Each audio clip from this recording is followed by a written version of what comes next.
you for joining me today on Joyful Mother. It's Marissa here, and I have a very special guest. I'll let her introduce herself in a moment, but we are going to be talking all things homemaker today. So we live about 4.5 hours apart now, so we get to see each other rarely, but every time we are with one another, we can pick up where we left off, and the friendship is just from the Lord, and I'm so grateful for it. So I'm going to do an interview. I'd like to start doing a few of these throughout the year of just some mothers that have inspired and encouraged me over the years, and just at the heart of it found joy in Christ, and in that found joy in homemaking. So I hope you enjoy this today.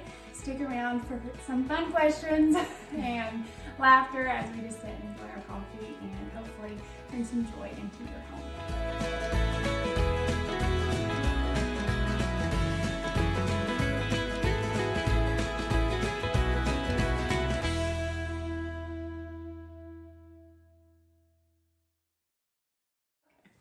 Alright, I'm going to introduce my dear friend today. Actually, she's going to introduce herself. So go ahead and tell us who you are and what you do in your day-to-day. My name is Melanie Cook, and I am a pastor's wife, a mom, a friend, and a daughter. And I'm just, first and foremost, I am a child of God, and I'm so thankful for that. And my relationship with Christ is what has made a difference in my life. I was saved. I was very blessed to be able to grow up in a Christian home, and I was saved when I was 5 years old. I accepted Christ as my Savior, and I'm very much of a people pleaser. So a good part, you never knew that, but a good part of the beginning of my Christian life was doing what was expected of me because I wanted to make people happy.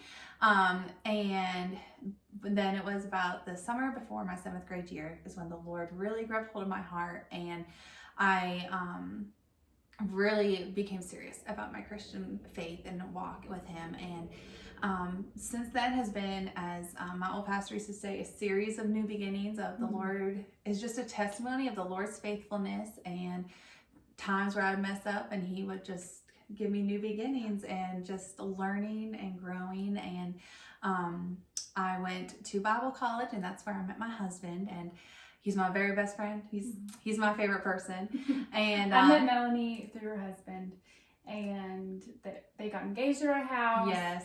Jake and Marissa have been there from the get-go. We have some really sweet memories together.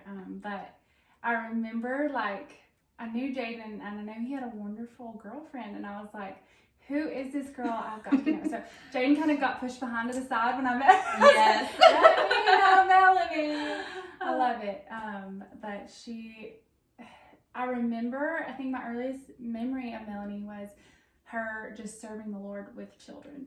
And just seeing, she was a little bit older than me. You know, in college you have your freshies, and then I think you were 2 years older than me. So I was just trying to figure it out. I remember just her heart, you could see it in her service to the Lord. So that was always a blessing to me. But you met Jaden in college. Yeah, we met actually working on the bus route, and his love for the Lord and his dedication to the Lord is what just drew me to him. And so we got married, and the Lord has now blessed us with 4 earthside babies, and we have 3 babies waiting for us in heaven. And my pastor, he is my pastor, but my husband actually just became a pastor January, a year ago, so just about a year ago now. So we are now in another new series of new beginnings of our Christian walk of responsibilities, and very faith growing, and just trusting the Lord and going from there. All right, perfect. Well, I'm going to dive into some questions. Again, we're going to try not to take too long of your time. We tend to talk a lot. We do. So We'll see how this goes. If you have any comments, though, I want her to watch this video and be so encouraged. So please comment below. We'd love to look through those together. Thank you.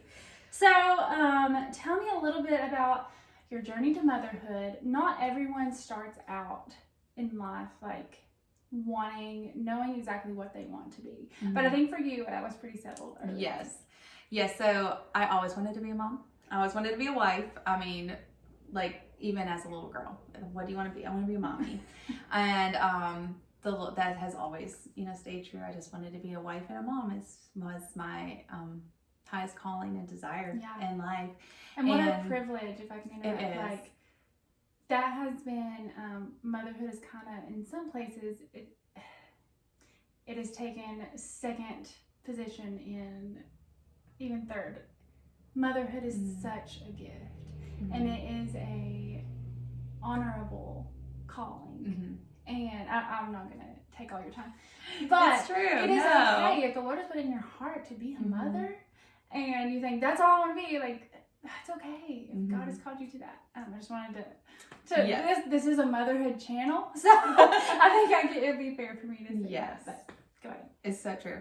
No, that really is just it. I always had that heart's desire, you know, to be a mother, and I'm so grateful the Lord granted me that. Yes, so. It is absolutely a blessing. So in that, I know that your burden she was a school teacher for a season, and did that. I know she's worked in daycares and all kinds of things, but I think recently your oldest and my oldest are about the same age.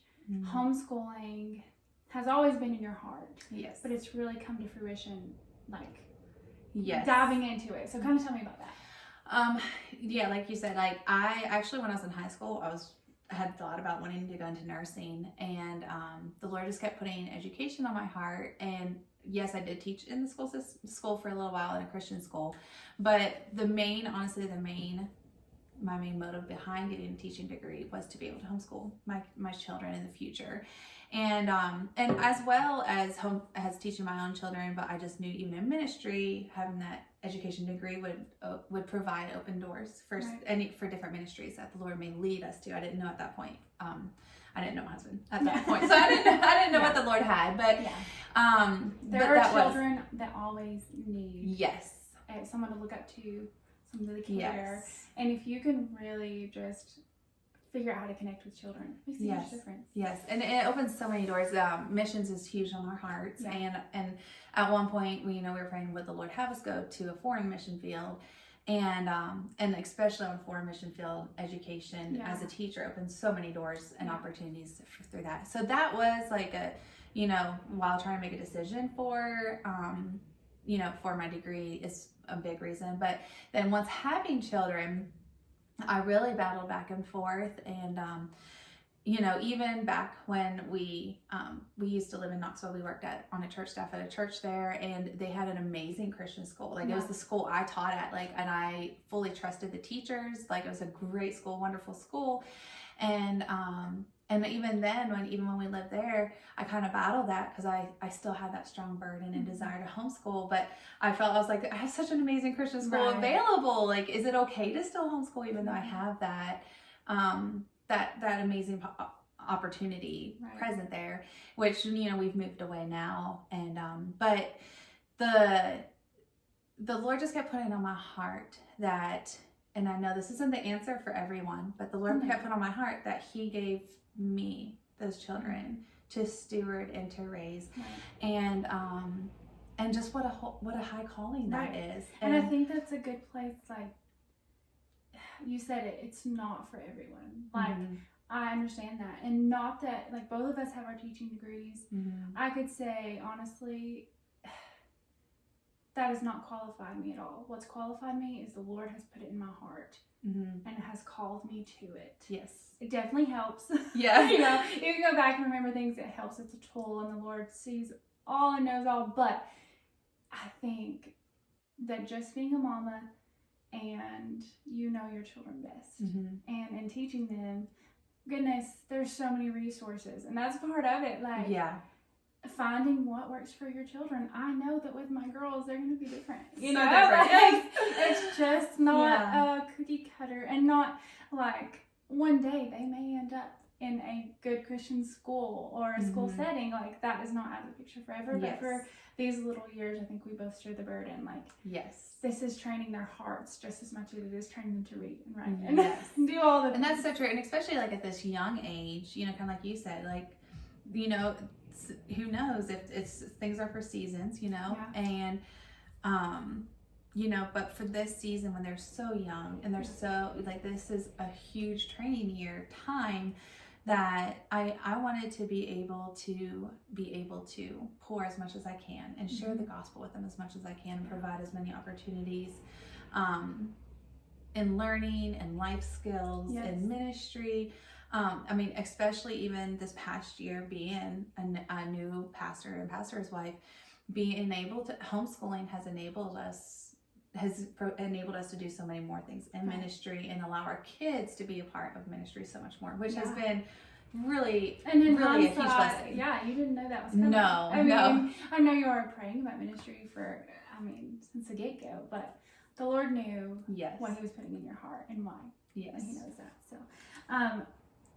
if you could share, as a former teacher, what would be your biggest homeschool tip? Oh, gracious. I know, I put her on the spot. You did. I mean, I'm only in the second year homeschooling, so I'm not a veteran mama. I would say one thing is to not hold too tightly to what your idea of homeschooling is. Being a teacher, going into homeschooling is a perk, but it's also a major setback where in your brain you expect homeschooling to look like a school classroom setting, and it's not. It isn't. I mean, maybe for some people it is, but it wasn't for us. And I really battled that in my mind to my boys when I was teaching them, no, it needs to be just like in the classroom. Right. Where no, that's the beauty of homeschooling is that it doesn't have to be. But so I kind of had to, it was more of a me thing. I was having to just switch my mentality of expectation. Yes, people that are just starting out, and I'm only a few years into this as well, so we are not pros. No. By any means. We do have a few things on our belt, but very few. Is that first year, honestly, is just learning how your child is going to learn. And then your second one comes along, it's totally different than your first, so you're like, I'm back to square one. I don't know what I'm doing. It is, and then you have a baby that's there. We had that for a little while. That's a different dynamic. But that first year is so important to kind of get out of your head whatever you had going in that it was going to be. Yes. And the other thing, and this is probably two things, but the other thing that the Lord has helped me with is to not fall into the comparison trap. Absolutely. It's especially social media is great. YouTube is great, but sometimes you can get so stuck on seeing what everyone else is doing that one, you don't fully appreciate what God's allowing you to do or what you have. But then also, you never feel like you're meeting up to any standards where you're just getting little snippets of people's lives and moments in school days. And they're not showing you those head-butting moments with your kid or the crying through handwriting. They don't show any of that. No. And so just don't fall prey to the comparison trap. I will say it, and my husband said he's going to put it on my tombstone if he outlives me. Is comparison is a thief of joy. It is. And it really is. And we see, and I have gleaned, oh my goodness, so much from other mothers. Just posting, we use this curriculum, this worked. I mean, I wouldn't know what was out there, honestly, if it wasn't for that research. But in that research, you have to understand that just your child may not respond to certain things like others. So we could talk on homeschooling all day. I really could. I'm very passionate about it. We are very passionate on it. Let's see. Let's move on. And this kind of goes alongside, I guess, a piece of advice for homeschooling. But if you could give one piece of advice to a young mother, because that first year, you've had 4 children, Earthside, you said, that first year, you're so grateful, but you're so overwhelmed. Yes. So if you could just elaborate any advice. Oh, honestly, I probably would just say is having an attitude of gratitude. That's kind of been our family's motto this whole year is just have an attitude of gratitude for what you have. And I know we just kind of talked about the whole comparison thing, but motherhood falls so prey to that so many times of wishing you had nicer things, or wishing your kid acted a different way, or wishing your husband helped you this certain way or did this certain thing, or I wish my house looked a certain way. And when you get so busy comparing your life to others, you miss out on what God has blessed you with. And just having the attitude of gratitude, and it just helps you so much. And it's those when you're in the the thick of it, and I'm preaching to myself, especially right now. I have a 10-month-old who is, teething and just learned to crawl and all the things. I do have to constantly remind myself to have that attitude shift sometimes where, and I'm sure y'all seen it or read it, but that perspective change really is when you are just overwhelmed with the dishes. Well, I had food, when your kids are, your house is a mess because your kids are, I have children at home that are healthy and able to play, and I have tons of, but it's I could go on and on, but you know what I mean? It's just, it really is just having that attitude of gratitude of rather than looking at it as burdens, looking at it as the high calling and honor it is, and just being so grateful. And when you have that gratefulness, like your whole thing is for joy, when you have that attitude of gratitude and everything, and even the teething nights and those sleepless nights, when you can do that perspective change of, and it's a choice, you have to choose that. It's not our human nature fights against it. Yeah, it's a choice. And you just have to choose to be grateful. And when you do that, though, it brings so much joy, and you can accomplish those hard days and those hard tasks with joy. That's good advice. When you are grateful. So good, so good. I may have to come back and watch this later and remind myself of that. But I know a little bit of your journey of probably what brought you some of that gratitude. But if you could share, Melanie helped me walk through. She had her oldest and my oldest, I said, were close in age. And we have baby bump pictures of our bellies together of our oldest. So precious. But she had 3 back to back, and her little girl that she had, I remember her calling, and I think it was after my maybe second miscarriage that I had, and she was in tears, like trying to tell me so graciously as a good friend, like it was so sweet, like not apologetic, because we know that every good and perfect gift coming from the Lord, but she was just, I don't know, she had been praying for us to have a baby for so long. And I think that part of our life just knitted ourselves, not knowing what was coming. She had a compassion for me, and she hadn't walked that road, but her friendship was so dear, and it became so precious during that time to me. However, and I'll let you share what would come a little bit after that. Yes. I could talk, for hours about this too, but, we don't know the mind of Christ, and there's so many times where we walk through valleys and sometimes mountaintops, and we don't understand. And Marissa just kind of shared with you, when you lost your baby, and I was pregnant with Esther, and my Esther was my surprise baby, and I don't know if I ever actually shared this with you. But at that same time, my sister-in-law had just lost a baby, and Marissa and Jade and I had been praying fervently along with Jake and Marissa for them to be pregnant, and to find out that you had just lost that baby that you had prayed so hard for. Yeah. And then I turned around and got a surprise pregnancy that I was not expecting. And it was at a really stressful new ministry shift change, and like it was just very busy. It was and I remember feeling guilty, honestly, at first, of like, and almost a way questioning God, like, well, God, why would you like, they wanted a baby so bad, why didn't you give it to them? Like, not that I wasn't ungrateful for hers, but it just didn't make sense in my mind.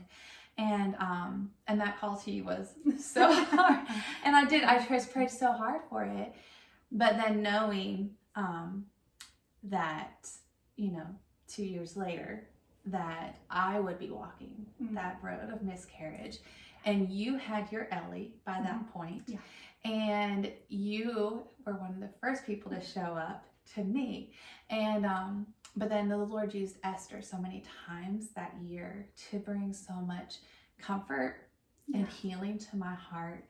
And there's so many times where, like, especially when I'd see Ellie, and I would say, it made sense, and God's ways are higher than our ways. And it was just, we don't always understand, but we can trust in Him. And that little journey, like, the Lord knew what we needed in that moment. Years before. Way before we could ever know. And it was so easy. that at that point I could have cut our friendship. Mm-hmm. You know, like we could have totally been. Because I mean, our due dates were like, yeah, like we're so close, done. Like, yeah, you know, and I'm not like, I don't think we would ever do that, but no, it would have been the easy thing to do. Mm-hmm. And at that time, God just, He has given me, and even like we spent some time with Esther this week, Mm-hmm. and I can't help but think like up in heaven there's a little girl or a little boy running around in heaven that's her age, and I had to think that way. Like the Lord knows. Yeah. His ways are so much higher than ours. Mm-hmm. And in that, my goodness, it made me such a better mama. Mm-hmm. To Joy, who I had at the time, but also to any babies that the Lord would bless us after that. Mm-hmm. And I learned contentment in a whole new light. Yes. And I know like we've shared this with one another. So how did that journey? You had 3 in a year, which was really hard. How did the Lord use that to change your heart as a mama? It definitely helped me to be more grateful. Yeah. And honestly, that first one was a shock because, like you said, I had 3 healthy pregnancies, 3 healthy natural deliveries, not a single problem with any of them. And when I was sitting in the hospital room and they told me I was losing the baby, I said, like, I literally was like, that can't, that wouldn't happen to me. Like, that can't be true. Like, no, like, it's okay. Like, the baby's still okay. And it was just more of a shock. And, but then to realize that it happened. And then 3 months later, we lost our second baby. And, that one was so hard because we didn't really share that one. Honestly, part of it was just, a lot of times I feel like miscarriage is almost a taboo. It's starting to become not so much anymore, but sometimes it's hard to talk about sometimes. And honestly, it was just kind of part of my pain too, to kind of dealing with it. We just kept it quiet. And, but through all that, I kind of got a little sidetracked, but through all that was just like you even said, you know, I had the 3 and I'm so thankful. I had my 3. And, you know, there's just so many wide range of emotions, and especially when you're going through something like that, you have to cling to what is true. Yeah. Because your emotions are everywhere, and you're like, there was times where I felt guilty for feeling sad because you had 3. Because I had 3. I should be thankful for my 3. You know, and you hear that a lot. Well, at least you have 3, and I do have 3, but I also just lost 2, and then I lost a 3rd, and you know, and so that your emotions, you can't trust your emotions. No. You know, you can't trust them, and they, especially in a season like that, they're just everywhere. Yeah. And I just had to learn to cling to what was true. And I just had to trust what was true. Yeah. And, you know, and so during that season, the Lord just taught me to be grateful for the ones I did have, you know, for my babies that I did have. And then later that year, I was pregnant again, and that one, our baby Grace, I lost her at 11 weeks. And, that was the hardest one, I believe, because my first 2 I lost pretty early on. I was only 6 weeks when I lost my first 2. And this one, I had seen the baby, I had seen the heartbeat, and I thought God was going to give us a healthy baby again. Like, it was our answer to prayer. And then to turn around and to lose that baby as well, I just was like, that's not how I thought that was going to turn out. I didn't think, you know. And but the Lord used it to bring me closer to Him. And kind of like you were saying, to bring me to the point was, are you going to still love me if I don't give you any more children? Yeah. Do you trust me or do you not? There's no middle ground. Do you trust me or do you not? And I had to make a decision. Right. Was I going to become bitter and angry and turn my back on God, or was I going to trust Him and cling to what was true and stay true to Him? And it was not a one day decision and happy dory go on. It was an everyday decision.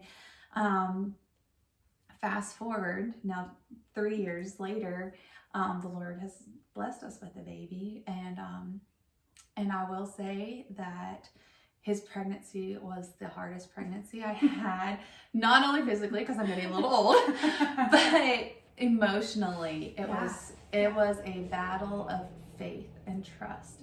And just over and over again, it was just like the Lord always whispered to me, "Do you trust me? Do you trust me?" And I'm so thankful. I'm so thankful for a healthy baby, and he's a little stinker, and He's a cutie. He is a cutie, but and I think and I know, I don't know, as mothers we sit back and watch sometimes, and you just see friends. I don't know.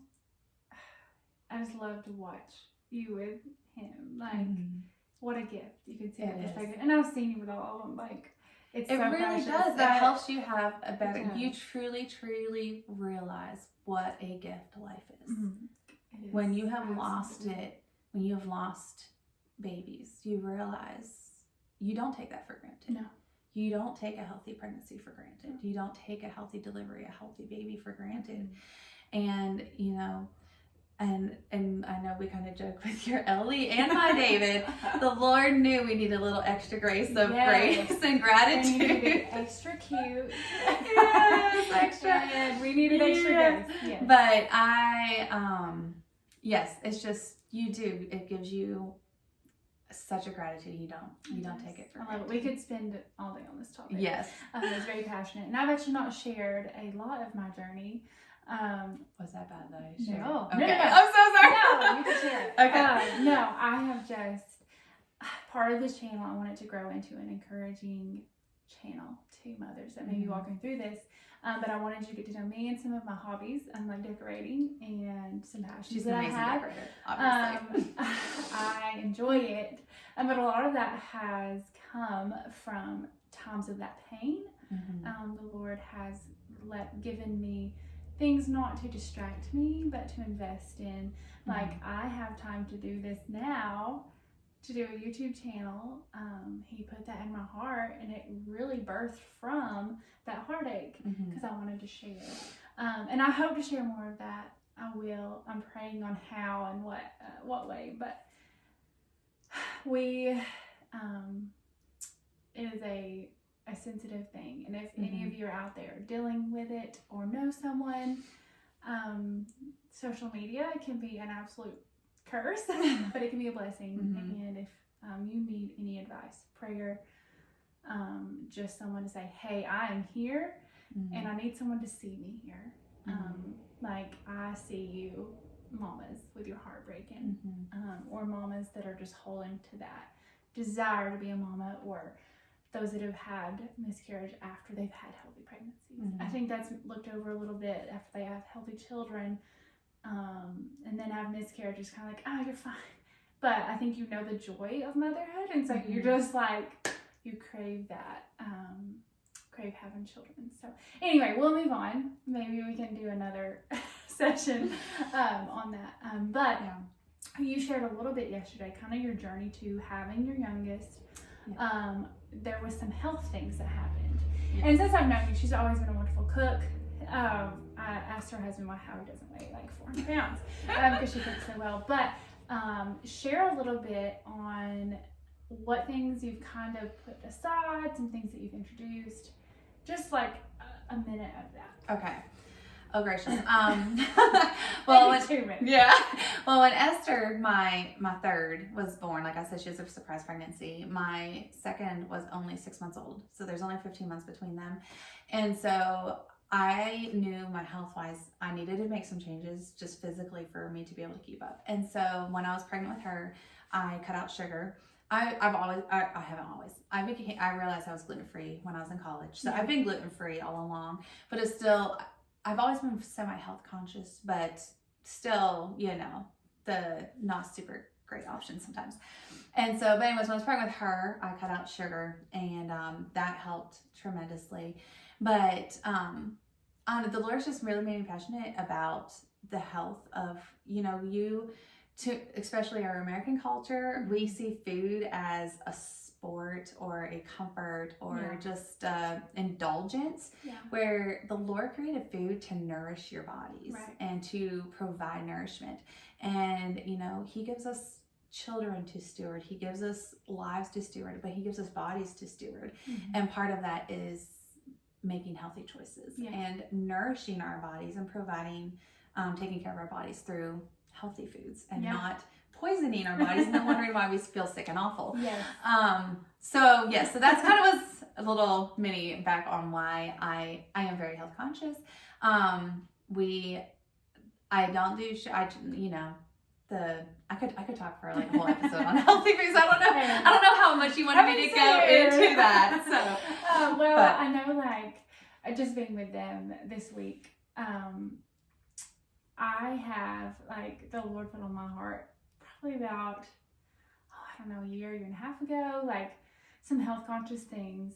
Like, why am I eating this? Oh, I'm just doing it to fill the flesh. Like, it's just pleasure. And I still, like, we had ice cream last night. So it was really good ice cream. I gave in. I ate sugar. It was good. But like, why are we doing it? And what am I fueling my family? Making them to have healthy choices. So anyway, she is like, sourdough is on my list for this year. So I'm watching her. Anyway, there's more on food coming, but I just wanted a little insight that if you're on the verge of it, it can be done with 4 children. And a husband, and I'll lead on to our next topic of hospitality. She has people in her house. How many days a week would you say on a normal, in the past year, are people eating at your house? Oh man, that changes every week. Every day for sure you cook for your family. Oh yes. And then I would say there are visitors in your house. Very often, I mean, since we've been here just a few days, she's supposed to have had 2 or 3 families over. Like, she's had a group of college students over. Like, anyway, that's just something you're passionate about. So share a little bit. It is. So back when Jay and I were first married, we lived in this little teeny tiny house, and from the get-go, we both agreed when we were married that no matter what we had, we would use it for the Lord, and we would do our best to be a blessing with what God has given us. And honestly, God has blessed to where we can bless more. But there are times where, it's not going to be perfect. It's not going to be Pinterest worthy, but we always want to have the heart of willingness of giving and hospitality. And the Lord has opened up so many doors. And I could talk for like a whole hour on just hospitality, but the Lord has opened up so many doors, through ministry through that hospitality. And I know you mentioned the college students back when we lived in Knoxville, and now even here, that we opened our doors on Sunday afternoons. I make a Sunday lunch, and we feed college students on Sunday night lunch. And like right now, and it can range from usually 10s are low. It can go up to 20 sometimes of every Sunday. College kids coming over and they eat. Remember those kids? They eat, starving.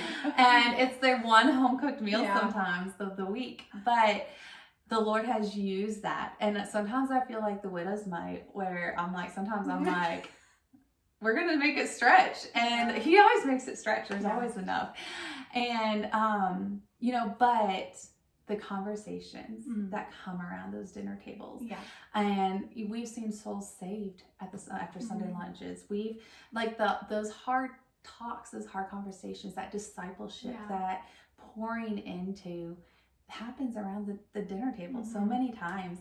And it's the Lord uses food to nourish, but He also uses food to unify. And by making these meals and providing hospitality provides so many opportunities to be able to disciple and pour into and bless others. And I could, like I said, I could talk for forever, but I don't know. A YouTube channel. No. But I do love, I have learned that my mother is really good at hosting people, making them feel welcome. But it is, and when you're in a very busy season, it's easy to say okay, let's just go home and take a nap. And sometimes that's necessary. Yeah. But sometimes it's let's take the time, let's make the time to invite people over. And like you said, those conversations are important. Yes. And I love I love sitting around a table. That's some of my core memories as a child is let's sit around the table. It's a lost art. It is. It really is something that has been lost a lot in our society. There's discipline that happens there. There's those hard talks. There's sweet talks. There's laughter. Lots of laughter. And I'm glad you pointed that out. It is really important. And I wanted to point too is that it's always worth it. Like I do not think I'm this wonderful, sweet person who wakes up every Sunday morning and wants to cook for 30 people. It's not always easy, but even on those mornings, I'm just like it would be so much easier to just throw sandwiches at people. Right. But I will say that those days that are the hardest to get up and get everything going are usually the days, by the end of the day, that we are so refreshed and encouraged ourselves. Yeah.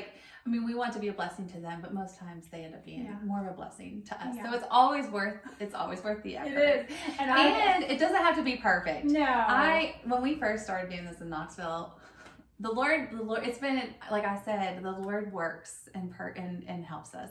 And when we started this in Knoxville, I remember on Sunday mornings, don't judge me. No judgment. I would want my house being perfect, and I was literally vacuuming and setting the tables, and I was yelling at my kids for eating breakfast at the table because I just did that for Sunday lunch, and you just poured milk everywhere. And the Lord smote my heart that my children was my first ministry, and it's not worth doing that if I'm going to be Cruella de Vil to them while I'm trying to get lunch on. That's so true. If my children are watching, they know. Sometimes that comes out. Yeah, and it is. And the Lord has smote my heart so many times of, it's not worth it if you are going to forsake your first responsibility to do that. And so the Lord has helped me to change my attitude. And there's times where I do have to stop and breathe and pray and say, it's not, what is truly most important. It's like the Mary and Martha. Yeah. What's most important. Yep. But also realizing that they don't care. People, when they come over, they are not, they don't care if there's some toys there. They don't care if there is some milk, which, I wiped it up. I didn't leave it on there.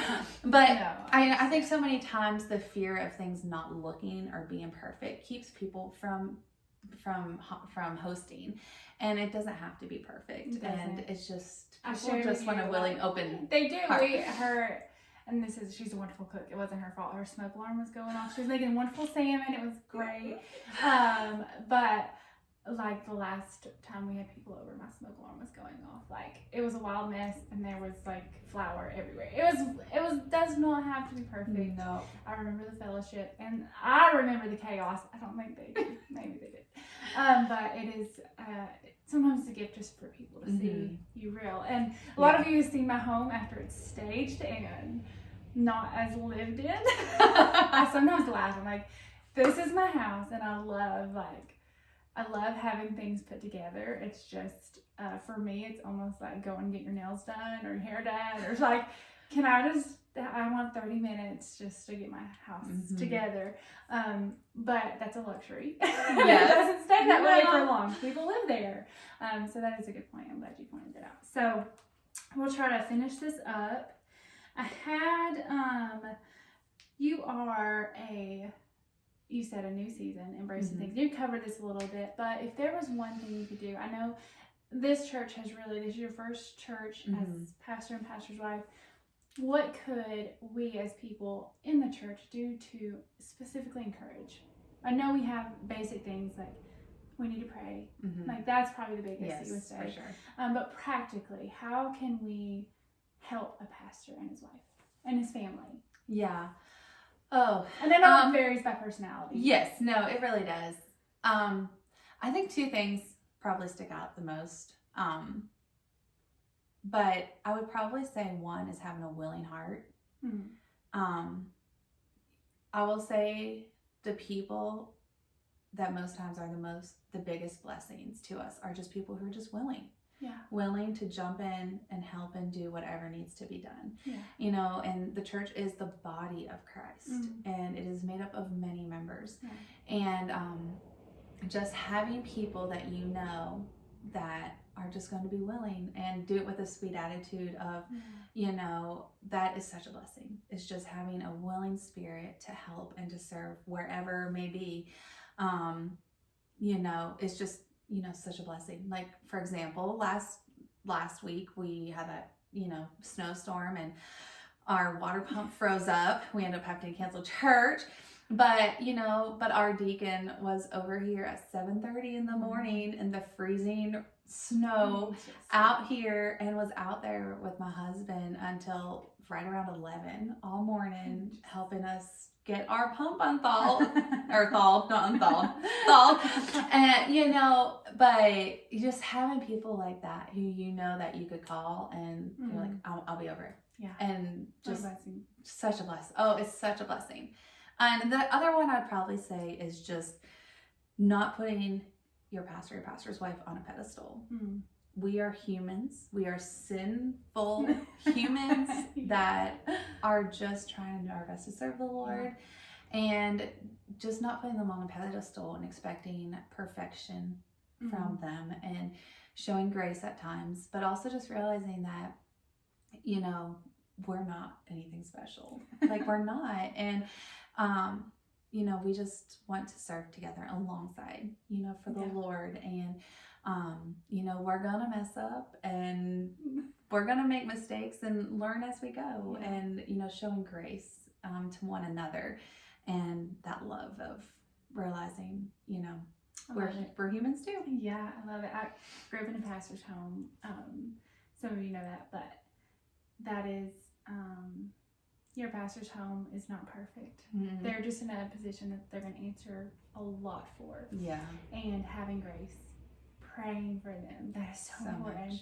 And I remember, I mean, I'm going back many, many years, but people that are willing, even not super talented, I mean, just those that are just willing. Yes. I mean, to go and they'll do the dirty jobs that, you know, your dad, at the time, my dad didn't have to go and have to worry about, you know, that kind of thing. So, what a blessing.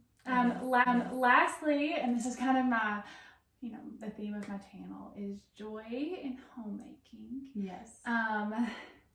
Just how do you daily find time to have joy in homemaking? Daily find time. Make time. Make time, yeah. Honestly, and I think I gotta go back to what I said earlier.